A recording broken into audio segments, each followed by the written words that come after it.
Okay, so before we start, though, I guess I want to give a little context. Even though I know the agenda says that this is a Socratic debate, I actually want to clarify. I think this should be a Socratic dialogue. And being a dialogue meaning that it's an interactive way, not for us to decide who's right or wrong, but for us to co-discover a better truth, right? Because I think that's the spirit that our community should be working in. And it's also something that makes us, I think, we'll come up with a better answer when we think about it together.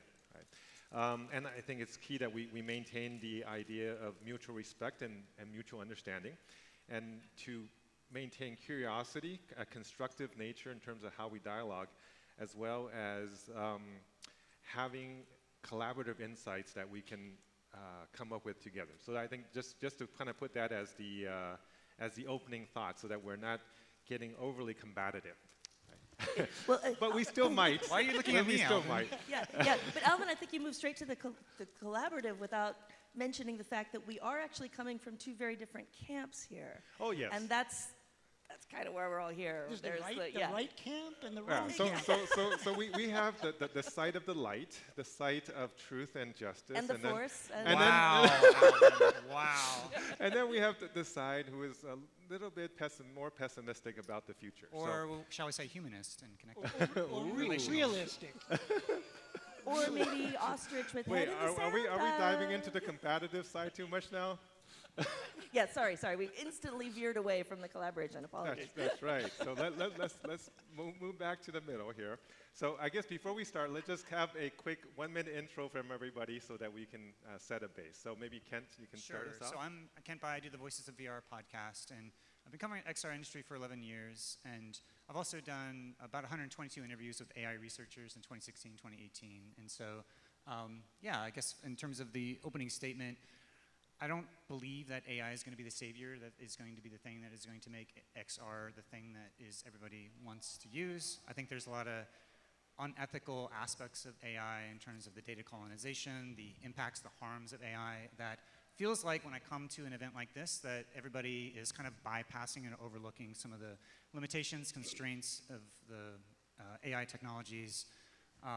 And that, yeah, they're just sort of all in on large language models where there's other types of symbolic systems that I think are much more nuanced. And so, yeah, I guess I'm taking a little bit more of a critical take in terms of, like, maybe we don't need the AI, or maybe the AI is not going to save us, and that just, I think at the end of the day, we need to be in right relationship to the AI, and right now it's not that. It's a tool of empire that is consolidating and automating lots of things and consolidating wealth and power in a way that can be leading into other aspects of enabling authoritarian governments and control and surveillance.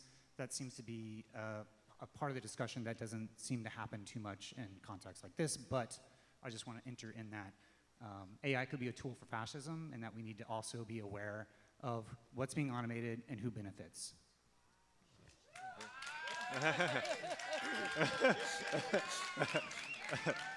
Louis, you want to? Yeah, so I'm Louis Rosenberg. I've been involved in XR for 33, 34 years, starting in AR and VR way back, and then for the last 10 years I've run an AI company, Unanimous AI, and so I've been thinking for a really long time about the intersection of XR and AI, and really my whole career has been focused on using technology to amplify human abilities. I'm also known for writing and speaking a lot about the dangers of technology, which it's not because I'm against technology. I'm a technologist. It's that I can very easily see how these technologies can be abused and misused, and not necessarily intentionally, but accidentally. And so, if I look at the trajectory of my career, way back, it was really very clear that there's so many things we can do to empower people. And really over the last 5 years, I started to get more and more worried that we're actually developing technologies that will demoralize people or even ultimately replace people. And so when we look towards this future of XR plus AI, the world that I see is one where very soon we're all walking around with devices that can see what we see and hear what we hear and guide us visually and also whisper in our ears, powered by AI. We're very close to that. A lot of people here will be very excited about that because it will sell a lot of XR devices. And yet, we really have to think carefully of whether we're entering a world where AI whispering in our ears 24 hours a day as we're navigating our life, will that start to become demoralizing to us? Especially that day when we realize that the AI whispering in our ears is maybe smarter than us. What will that world be like, where the AI in our ears maybe is something we trust more than the voice in our own heads? And I know that sounds a little extreme, but it's absolutely possible based on the trajectory we're on. So, nice opening. So I'm Alvin Graylin. I have also been involved in AI and XR for 30 plus years and studied this at MIT and NU Washington, and have founded 4 different companies, 3 of which were AI related. In fact, I released the first natural language AI search company in 2005 in the world. And essentially what ChatGPT was doing 2 years ago, we were doing 20 years ago. So I've also been thinking about this for a long time. And actually, Lewis and I recently wrote this book last year that talks about this. If you haven't read it, it's a good book. But it talks about this issue of how these 2 technologies are going to come together and change our world. And I also agree, actually. There are, like any technology, right? There's going to be a positive and negative use case. It's always a two-edged sword. The key is to recognize what are the dangers and what are the benefits, and try to maximize the benefits as we minimize the potential downsides, because we know those downsides are there. And the fact that we recognize them ahead of time will allow us to give us the chance to actually reduce the negative impact. But then knowing that the positives out there, we then have the hope and have the will to actually go make the investments, and maybe having some short-term sacrifices to allow the benefits to rise. And we see, over the last 10,000 years, technology has brought significant improvements to our life, whether it's, giving us higher quality life, longer life, better health, more food. There's so many things that it has done for us. So AI is really just the next phase of technology, bringing that in a different form. Although it may actually, in some ways, take away some of our agency if we allow it to. So it's really up to us how we utilize and apply this technology. Okay, Alvin? Yeah. So, and hi, I'm Leslie Shannon. I'm head of trend and innovation scouting for Nokia. And I've been involved in the XR community for about the last 10 years. I've written a book on XR called Interconnected Realities. And I've also written a book about how young people use digital media. I wrote that with Catherine Henry, and that one's called Virtual Natives. And so I've got 2 kids, and they're both in college right now. But watching them grow up in this digital world was a huge part of why I ended up writing the book with Catherine. And watching them and comparing that to my own childhood, to use the now tired metaphor, but still quite accurate, of, I was in high school when the pocket calculator came out. And it was a huge scandal. My physics teacher would let me use the pocket calculator, but my chemistry teacher and my calculus teacher, absolutely not, no way. Now, when my kids are in high school, it's required that they buy a TI-84 graphics calculator. I'm like, what the hell is this? You guys should be doing the graphics with paper and pencil like I did. But the bottom line is that this is a tool, and this tool arrived, and it meant that we no longer have to spend time on the 2 + 2 is 4. We can cut straight to the higher order thinking. And now this tool has evolved, and teaching has evolved with it. And what I see, especially now with the large language models, we now have a tool that allows the same kind of facility and the same kind of support for language. And it's about bloody time, too. And for coding. So let's get that lower level taken care of so we humans can spend more time on the higher level thinking. And another thing that I discovered in the work for Virtual Natives, I'm sorry, I'm talking to these guys and not you. But another aspect of this is that through gaming, because kids today, they have really grown up gaming their entire lives, and that has given them a sense of agency. that no other generation has had, because they're used to accomplishing things in games. They're used to leveling up. And one of the things that frustrates them when they get out into the physical world, the adult world, is that they no longer have that sense of agency, and that's why you get young people founding things. That's why you get David Hogg doing what he's doing, challenging the Democratic National Party, because this generation, thanks to gaming, thanks to electronics, has a sense of agency. And you put that together with AI, and I think amazing things are going to happen. Yeah. Woo! All right, so it's sort of an unstructured Socratic dialogue, and I want to just throw out that it's very possible that we're all in a state of collective delusion around AI, and that there's a big con that's going on. There's a book by Emily M. Bender and Alex Hanna called The AI Con, and their basic thesis is that artificial intelligence as a term was coined by John McCarthy at the 1956 Dartmouth Conference of Artificial Intelligence, and even then, it was just a disparate set of technologies that were used as a marketing term that is allowing us to project human capabilities onto something that really isn't as capable. And so that the more we glob on all these artificial technology terms and call it AI, it gives us the perception that it's actually way more capable, from computer vision to the large language models, all these things that we think of it as this magic technology. And the more that we think about it as this magic technology, the more that we surrender our sovereignty to this kind of magic trick that's happening. And at the end of the day, it's behind it. Karen Howe has a book called The Empire of AI, and she's saying that this is a tool of empire. There's data colonization, all the data are stolen, all the intelligence that's coming from AI is actually from humans, human data that was given without consent. And so I feel like we're in the middle of we look at the inauguration of Trump and we see all these oligarchs, all these billionaires that are promoting AI, and AI is this tool of consolidation of wealth and power. And so we're in this realm now where us and the technology industry are collapsing into like political influence, and what is being automated, what kind of data are being used, and we're starting from a baseline of empire and like just a foundation of sand in terms of not being in right relationship in an ethical sense. So I think from there, it just seems like we're going down a really dark path. Okay.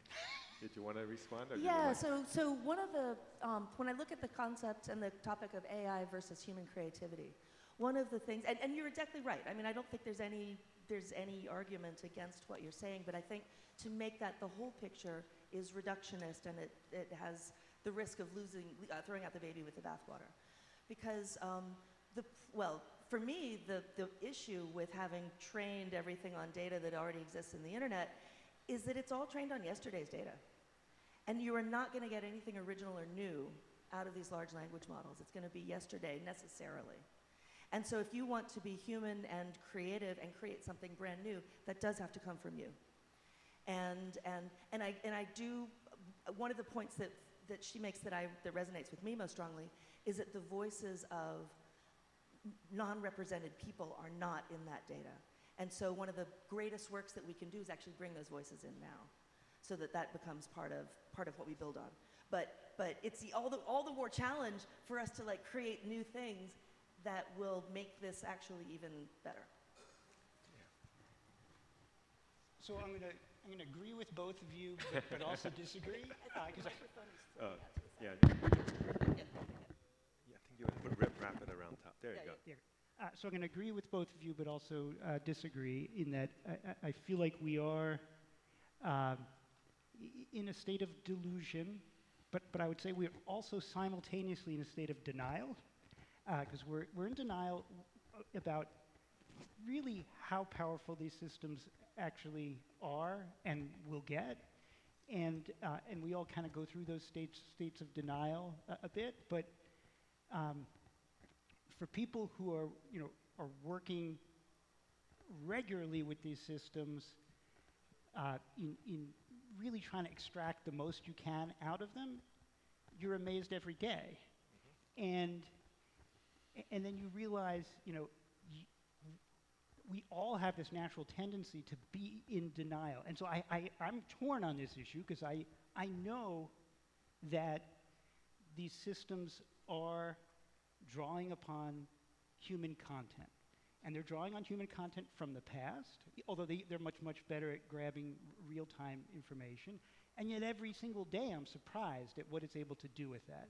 And so I think I think we are in a combined state of delusion and denial, and we're just going to be very, very surprised at the capabilities of these devices. What's your greatest fear? What's my fear? Yeah. My I mean about this, not well, about, like, bed bugs or whatever. Spiders. My biggest fear is when we start to combine AI and XR in ways that we're going to do that are so interesting, where we embody these AI systems. We embody these AI systems into avatars that we speak to and we engage, because we're not evolutionarily prepared for that. Oh, here we go. Thank you.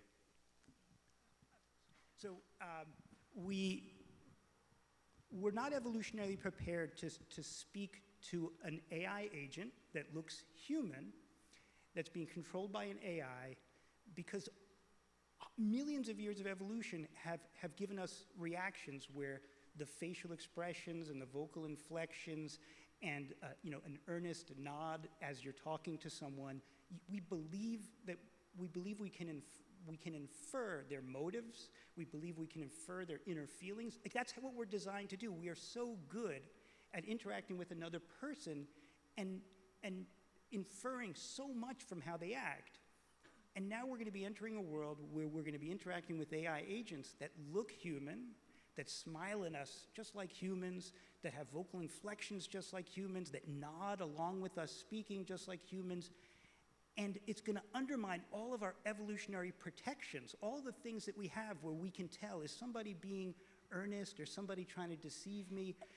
Have you never been fooled or misled by an actual human? Because that's possible too. So, I think this is like moving surveillance capitalism at scale, where we're going to be psychographically profiled by all these technologies, and that all by using avatars, it's going to be a way of like using the affordances of our humanity to persuade us by, basically undermining our cognitive liberty and our sense of self-determination. So I feel like we're on a path towards all the data coming together. But yeah, it's but the advertising, does advertising fool you? So, no. No, but here's the thing. I think you're but lending too if much you're credit. talking- One at a time, if children.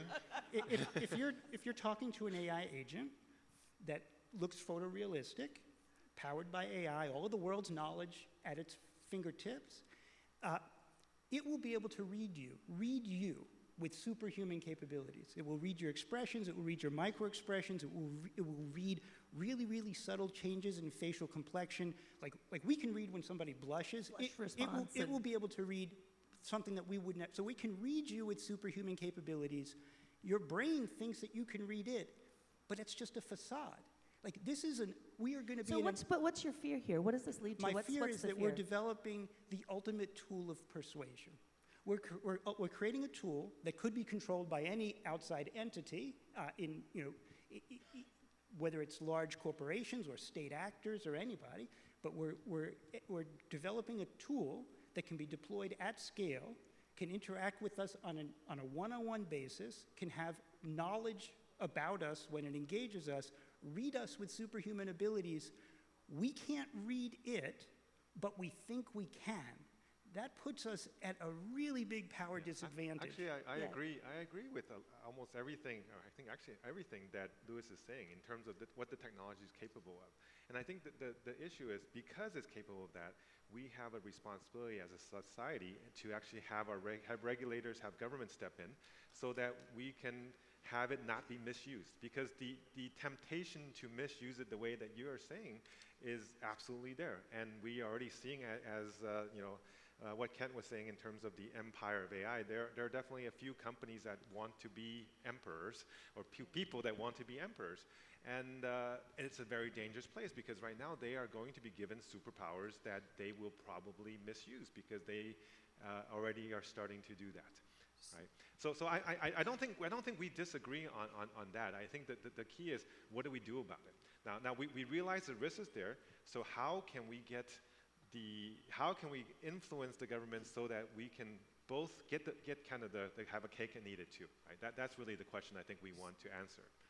So the AI Con details how a lot of these like Sam Altman, OpenAI, they'll go in front of Congress and do all these AI doomer, like this is such a super intelligent thing that we need to have, like, essentially AI, and from Emily M. Bender's and Alexander's perspective, an AI doomer and AI boomer are promoting the same thing, which is AI is super capable, super intelligent, and that for one, they say it's going, for the doomer, say it's going to kill us all, and the other, for the booster, it's like it's going to save all our problems. So this kind of techno-utopianism. And they both serve to promote this kind of like overinflated AI hype that is going way beyond what these technologies are able to do. Yeah, but so I let me think just, those two camps are... one thing. So we have congressional Republicans coming out saying we should have a 10-year moratorium of all regulation of AI. The fact that we don't have a definition of AI means that these companies are trying to get unmitigated power to be able to do whatever they want without any sort of regulation. So when you talk about what regulation is going to save us, like if you look at what's actually happening, all the tools of empire are basically putting up what, exactly, so they're avoiding any accountability at all. So that's not like but what's Ken, happening. I think we're after the same thing, because I think that's exactly the problem we need to solve, is that today these companies have too much power because they are able to lobby the government, so there's regulatory capture. So they're using regulation to help themselves. What we need to do is actually to educate the policymakers so they understand that what they're doing is actually not helping society. They think they are helping society. Well, that hasn't been in working fact, so well so far. The doomers that you're talking about is not actually, they're doing it because it makes them feel special. It puts them in front of the press, and they get a lot of clicks. They're using AGI and artificial general intelligence as a boogeyman that is unspecified, and to basically distract everybody as something that's not specified. And that essentially that's the side effect. That's a side effect. The reason they are doing it is because it makes them feel special. It gets them recognition. And for the people who are actually doing the other side, the hyper AI boomers, what they're doing is trying to make themselves important so they can get funding, so that they can then grow their business even more. So they actually have two different purposes. They're going to get somewhat of the same effect in society. Both are actually negative, right? But what we need to do is to be able to, how can we educate those people who are making real policies today to understand where the reality is, what the lines should be, what the guardrails should be, so that we can get the best out of these technologies. As Lewis says, these things are getting more powerful every day. The things that were in the AI Con, I read the book, and it's all based on studies that were 2, 3, 4, 5 years old. And of course, those things that were limitations then were real at that point. But the technology is progressing so quickly. Every week we have breakthroughs that things that we thought were not possible is now possible. And given that speed of progress, our policies are definitely not able to catch up to that speed. And if we're looking backwards, we're going to be solving yesterday's problems when we need to be solving tomorrow's problems. Well, and I think it's really important that we give agency and we recognize the agency of the public. When Elon Musk overstepped and went berserk on Doge, Tesla's share prices fell because the general public saw that they did not like what he was doing and they reacted against it. Now, so far, AI and the way it's been handled has been a little bit more out of the view. But if a company oversteps, the public does respond. We've seen this, and then companies react to that. So on this topic of agency, if I was trying to imagine what could I design that would take away people's agency, what would I come up with? I would say it's dystopian Lewis. I would say, let me put some cameras on them so I can see everything that they see, and let me put some microphones on them so I can hear everything that they hear. Have them put the cameras and microphones on themselves. No, even better. Yeah, and then let me put an AI that's whispering in their ears, so it's watching what they're doing, it's watching who they're interacting with, and at any time, I can automate this to give them guidance. And that guidance will feel very helpful, but if I wanted to manipulate them, it's the perfect tool. Now, I agree, so I also can see all the amazing positive things you could do with the same exact technology. And this is the problem, is that the same exact technology can have remarkable positive benefits. So I agree with Alvin that this is about, can we control it?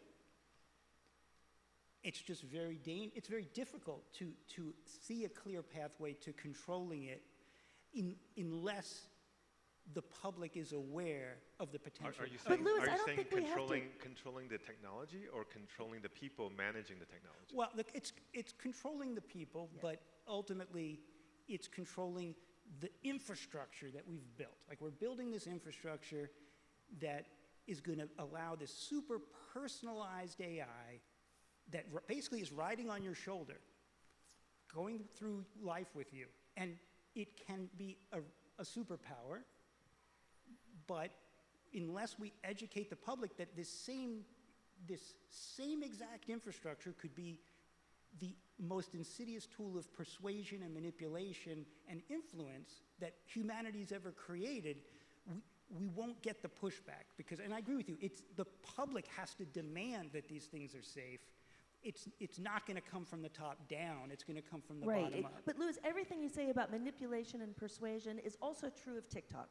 Because we've got people right now who are totally anti-vaccination, despite all the science, despite all the evidence, because an influencer who is a face that they trust, that they're looking at, we don't have to wait for avatars. This is here now, what you're talking about. But imagine if that influencer, instead of recording a pre-recorded video, was an AI agent, and it was adapting its pitch to you personally. It was watching your reactions personally. I think a lot of the evils that you talk about are already here. Well, they're here at what we will look at as a primitive. We will look back and say, remember those quaint old days when TikTok influencers were what we worried about?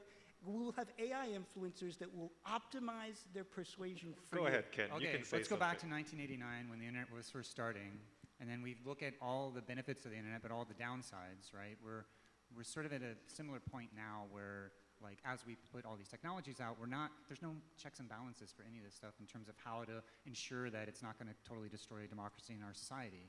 And so we're in this sort of like break fast and or move fast and break things mentality. I did want to respond to one thing that Alvin said, which is this like idea that if you wait for a couple of years, it's out of date. This is basically part of the cancer of the mindset of the state-of-the-art soda, which is that you have a bunch of benchmarks with numbers and quantification of performance, and everything gets like reduced down to this number. So when I was at the International Joint Conference of Artificial Intelligence, I was talking to AI researchers, and one of them said to me, the empirical results are far outpacing the theoretical results. What's that mean? They have no idea how any of this is working to some like sophisticated method. They're like making a number go up. We don't have any transparency of any of these like data sets. We don't know what they're not telling us what they're training on. It's all stolen data, but it's also, in order for us to properly evaluate like how these are performing, we need to have access to all the data, and we don't have that, right? And so there's a way that it gets quantified in a number. They optimize for that, they tune it for the test. We have the state of the art, and you have this perception that if it's not like the best at that moment, that it's somehow outdated. The stochastic paper by Emily M. Bender and others that are collaborating on like deconstructing large language models and how it's just like a bunch of gibberish there's no understanding. It's the structure of language. It's not the meaning of the language. And so there's ways in which that the large language models are like still this over-reliance upon them, and that the reason why they exist is because they're easy to just throw a bunch of GPUs and data and expect that scale is going to make it all work, but at the same time there's no understanding, no comprehension. And what you're saying right now is probably true for maybe up to about 3-4 years ago. But I think over the last few years, there's been significant change, not just in relying purely on scaling, right? And I think scaling's kind of already getting to about a wall of what we can do, because it's hard to get millions and millions of GPUs into a center. It's already probably at a few 100,000 today. You have to 10x that just to get about a 2x increase in performance. Almost all the gains that are happening today are coming from changing in technique, changing algorithms, and distillation in terms of using tools. So I understand that people are afraid of saying, oh, these things are getting so smart that at some point they're going to be smarter than us. And the evals definitely are showing that. But what's more important is you can see it's actually able to do real world work now, right? There are agents now that you can hand off a task and it will do something that a college grad would take a month to do it would do in 10 minutes. And that's real impact. It's not just it did an eval. I don't really care about evals, actually, but I do care that when I ask it to say, read these 100 papers, find the key things that are relevant there, write me a summary of this, and then tell me, what are the points that are the flaws in these arguments, and it would come up and give you very, very coherent answers. That was not possible 2-3 years ago. right? So what this allows is now all of those paralegals that used to do this for cases, or all of those accountants that used to do this for people's filings, they can now be replaced by these technologies. And those are going to have real economic impact and real job displacement in the workforce that will come in the very short time frame. And I think that's very dehumanizing in the sense that it's like putting the technology to be higher capabilities than it's actually doing, because we are people that are embedded within a context that have situated knowledges, and that there's a lot of ways in which that all technology has automation, but I think the trick of AI right now is to reduce the humans down to a computer and their outputs of language and expect that AI can replace them. And I think that's like just a part of the dehumanization that's happening. I think I'm actually saying the opposite. Actually, the reason I'm saying this is because I want to make sure that people are taken care of. If you say that, oh, you'll never replace humans, then there will be no a safety nets provided for those humans that gets displaced. Because I talk to company managers and CEOs all the time, and I can tell you every one of them are saying, how can I use this to save money? How can I use this to reduce hiring? How can I use this to reduce my workforce? And the first moment they can do it, they will do it because it will affect their bottom line. And that's what a capitalistic market is prioritizing. So it's not that I want to say this is replacing human, but to a business person who's making financial decisions, this is how they will make their decisions. When it's good enough, they will use it to replace the human that used to do this work. Well, but technology always brings change.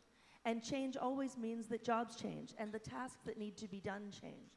Nokia is a company that's based in Finland. I've lived a long time in Finland. My husband is Finnish.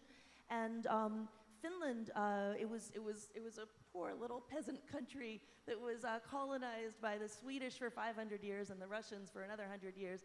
And Finland itself didn't get independence until 1917. And their language was one of the last ones to actually be written down in English. The first novel in Finnish was not written until 1869. And so that means that in the 19th century in Finland, you still had the poets that were working in the same style as Homer. They were the oral poets who were still singing these incredibly long epics that they'd memorized, and a very, very rhythmic thing. When written language, when the alphabet finally came in and was used in Finland, they lost that tradition, and we're only a couple of generations away from people who still heard that. But it's gone now. And you know what's happened? The Finnish population now can all read and write, and they are literate, and there's all kinds of advantages that came even though this art form has been lost. And in fact, I think it was in Homer's time that, people were lamenting, it was Socrates, I think, Ken, you mentioned, So things are always going to change. But there's benefits. We need to lean into the benefits. I think that's denial. I think that it's to say, and you hear this argument a lot, that there's always change and there's always new jobs that come, as if this is the same. None of our jobs existed 20 years ago. This is different. But it's also being trained on the stolen data of those workers. So oftentimes it's based upon the intelligence of the people that are being replaced. So it's basically the people. The AI, large language models, wouldn't be anything without the human data. Steal the data and then replace the people. I think that's a different equation. Regardless of where the data comes from. No, but I think we're just really quick. We have never gone through change this quick, technological change this quickly, by an order of magnitude. I mean, a lot of us here have been working in high tech for 3 decades, which most people would say is the computer revolution. We've gone through the computer revolution. We've gone through the phone revolution. We've gone through the internet revolution. This is different. This is an order of magnitude faster, and it's progressing in a way that nobody really can predict or understand. And this is the first time through all those revolutions where everybody feels overwhelmed. Everybody who works on it every day feels overwhelmed by the speed that's progressing and the lack of clear understanding of how far it will go. This is just different. Yeah. And this is actually why we need to put safety guardrails so we slow down, so that we are actually able to have the economy and our society adjust to this type of change. And these changes are coming, and a lot of jobs will go away, right? I mean, if you hear all the experts are saying something like 90+% of programming will be done by AI in the next, 12 months, they say. It'll probably take longer, but that's, there are 30+ million programmers in the world. That's a very large number of people that will be affected by that. Not to mention all of the customer service agents and the other, the accountants and the other But how do humans adapt when it would? So Well, it's none not, of those jobs it's not existed just 50 years ago, No, so but- those are all Yeah. new jobs Yeah, anyway. Yeah. but programmers are that's a profession that takes many years to learn that skill. There are skills like radiologist. Takes a decade to learn that skill. Yeah. Both of those jobs are going away. Yes. There will not be human radiologists other than to be able to sign insurance documents. No, actually, I have a friend who's a radiologist, and he thought that was going to happen, and they came back to me, and he said, no, I'm good. I've got a job for at least the next 20 years. I mean, he may be wrong. Ask but- Ask him in 2 years. Okay, we'll do. We'll do. Yeah, the technology's definitely improved significantly. But if it takes a person 10 years to get a skill like that, and an AI can replace it, what are they going to get retrained to do? But why did it take them 10 years to discover that, to build that expertise? My father was an actuary, and he first did the actuarial training with a slide rule. Actuaries are gone too, just so you know. I know, Yeah. I know. And so, and calculators came in while he was working, and really changed the nature and the importance, the But here's the hierarchy thing. that his job had. Automating calculations is one thing. Automating planning and reasoning is where we are now. And it's a totally different thing. We're automating, we're enabling these devices, these systems to reason and plan at human level and ultimately beyond. Well, wouldn't it be great? Before self-driving cars came out, I had a debate with a friend, and I was like, "Ooh, self-driving cars! I'm not really sure." He's like, "Are you kidding? Almost all accidents are the result of human error. Don't you think that a machine would actually drive more safely?" No, they have to be trained for lots of Right, edge they cases. do have to be trained. Yeah, And but there's right. still a once lot of they are trained, fatalities. they are significantly more safe than humans. Exactly.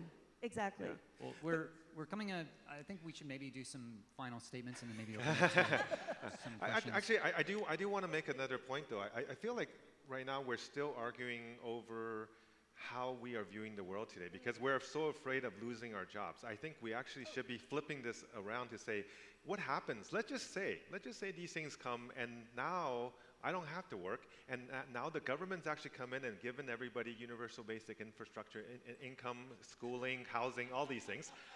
Look. I know in the U.S.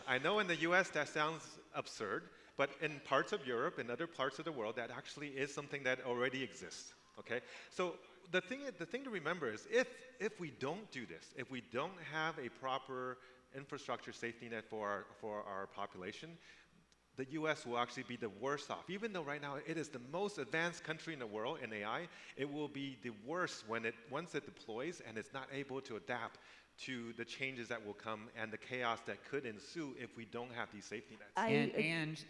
Yeah, a lot I of people agree. promoting these AI technologies are promoting more types of authoritarian types of government that are destroying social services. Well, I've got a rebuttal to that because I work for Nokia, Finnish company, as I've already mentioned.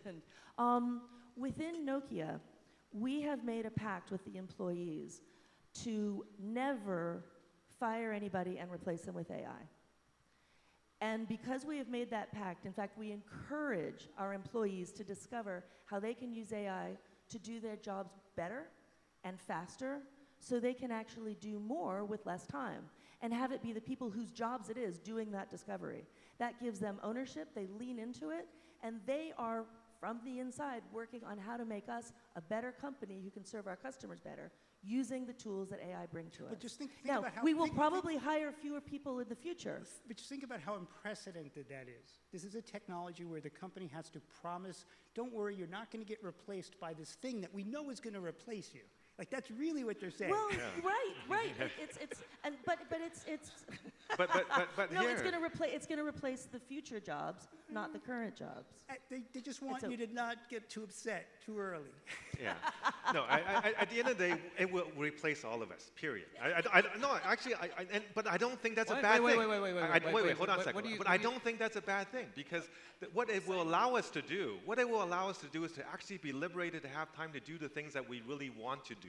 Right now, 80% of people's jobs, they're not happy in their jobs. They're doing because they need to be able to make ends meet. But if the government says, here's enough money for you to have a comfortable life, now if you want to go back to school, if you want to travel, you want to take care of your children, if you want to take care of your elderly, spend time doing that, because that creates social value, societal value that is not measured in today's GDP. And that's what we need. We need to switch our mindset to say what is going to be valuable tomorrow, not what's valuable today. Everything that's being counted in GDP today, in 5-10 years, will actually become unvaluable, because those things will all be automatically created. And when that happens, automation creates 100% efficiency, or essentially infinite efficiency. We don't need to be involved. When we don't have to be involved, we have time to do the things that actually makes life worth living. Alvin, yes, that's, utopia. That's a story that has been told around automation since for over 150 years, and it hasn't happened, and because it's the structures of capitalism that are about like the consolidation of wealth and power. Like that is just not what has happened. No, but that's exactly the dream. It's a sort of deluded dream that's totally disconnected from the reality of what we have right now in this world. Yes, it's a deluded dream based on the fact that you believe that capitalism is the end and only form of government. And I think that needs to change. We need to change an economy so that we start to value things that goes beyond production. We need to be able to move on from having money as the only way to measure success. So that's what we need to do. When we do that, actually, we will be able to then think about how do we measure success in the future. I want us to be able to measure success in terms of how much contribution you are making to society. How much service are you doing for the people around you? How much new invention and creativity have you made? Not about how many widgets you made this week. So you expressed that everybody's worried about losing their job, and I think they should be, but I think I'm worried that we're all losing our agency. And so if we're talking about what's the currency of being human, it's agency.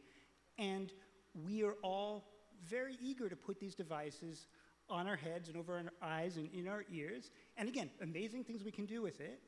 But if an AI is whispering in my ears, giving me guidance, and I'm talking to you, and the same thing's happening to you, I'm going to start to wonder, am I talking to you, or am I talking to the AI that's whispering in your ears? But see, that's all, if we use advertising, if advertising is still the model of how we run the future internet, then your problem is going to happen.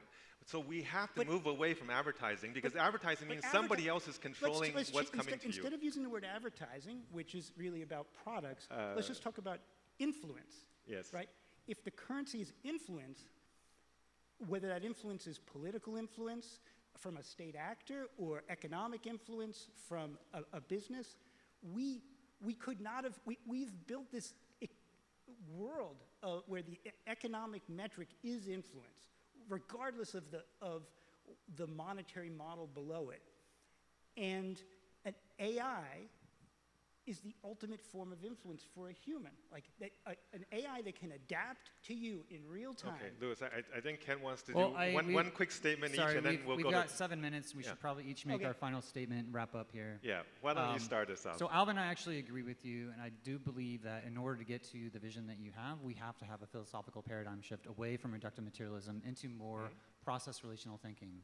My latest interview with Matt Siegel is getting into more of these paradigm shifts philosophically, and that at the core of process relational thinking is that we have to be in right relationship to this technology. The fact that we currently have AI as a tool for empire that is using techniques of data colonization without consent is not in right relationship. So we're starting off in a place that is not anywhere near where we need to get to be, where we're in right relationship to all these technologies. And so I don't want to be the type of arguing against like the internet or AI. It's like you see all those articles of like people saying, oh, the internet's going to be a thing. Of course, AI is going to be a thing. It's useful to do pattern matching at scale. It's useful to do synthetic text extruding machines, as Emily and Bender says, trying to use technologies that get away from AI as anthropomorphizing the capabilities and powers, but to be very specific, from computer vision to things that are, task-specific things, bounded context. And I think that if we're able to create this fusion in a way that is in right relationship, we can really kind of create these technologies in a way that is empowering and creating an opportunity for thriving for us. But right now, we're not at that place, and to think otherwise is to bypass the kind of political realities of the moment, of the current moment. Okay, great. Leslie, you want to take it? Yeah, I think, Alvin, thank you, because your statements about the utopia of where this could all take us kind of jolted me out of the wrestling with the momentary present. Because I think that these technologies are going to let us reconsider the nature of work and the nature of education. Because right now, both work and education, as they play out in our society, are founded really in Industrial Revolution norms. The 40-hour week, I mean, that was a labor win of the 20th century, but that's when you needed 40 hours to stand in front of a machine to crank out a widget. We don't need that anymore. And education, what is it exactly that we're teaching people to do, and why? I mean, when I got out of high school, I knew trigonometry, but I actually didn't know how a mortgage worked. We need to kind of rethink what we're teaching our children to think and why, and what it's going to enable them to do.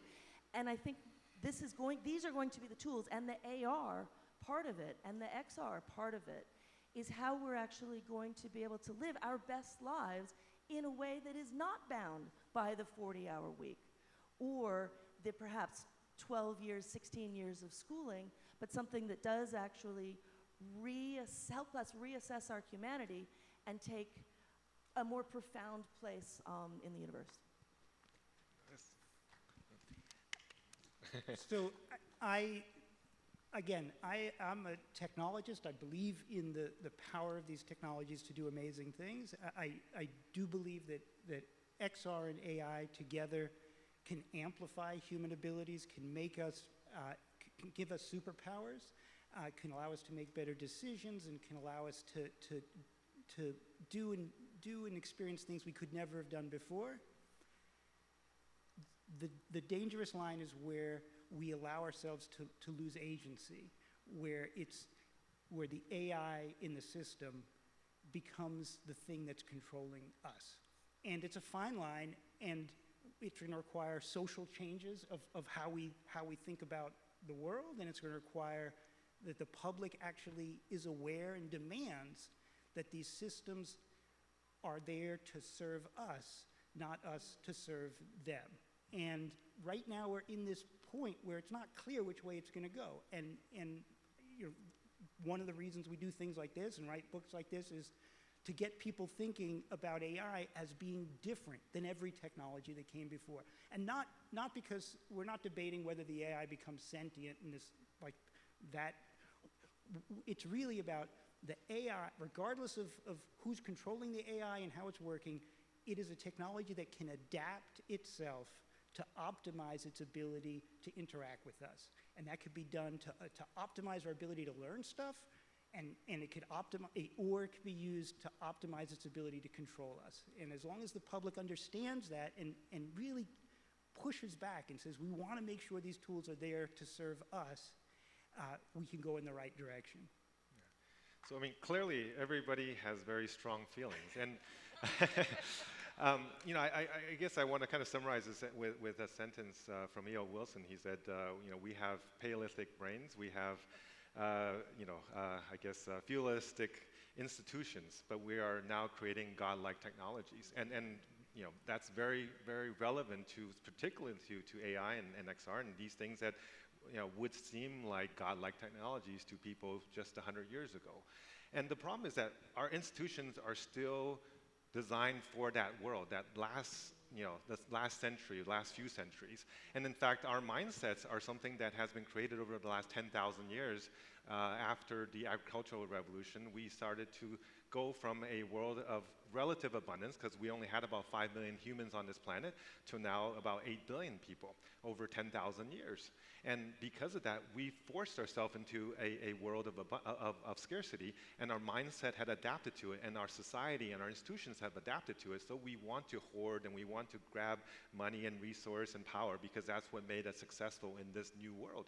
But with the technologies that are coming down the road, whether it's robotics or whether it's AI or whether it's genetic engineering, we're going to bring a near abundant society back to this world that we live in with the population that we have. And if that's the case, we have an ability to give a abundant life to everybody on this planet without sacrificing anybody's rights or dignity. And if that's the case, then it does require us to change our mindset. It does require to change our institution. It's not going to be easy. I know, I mean, you guys were laughing when I said this, but it really does. We have to change the way that we are organizing our society and the way that we think about it and the way we govern it, because if we don't, then the technologies that can bring us this utopia will actually bring us our destruction.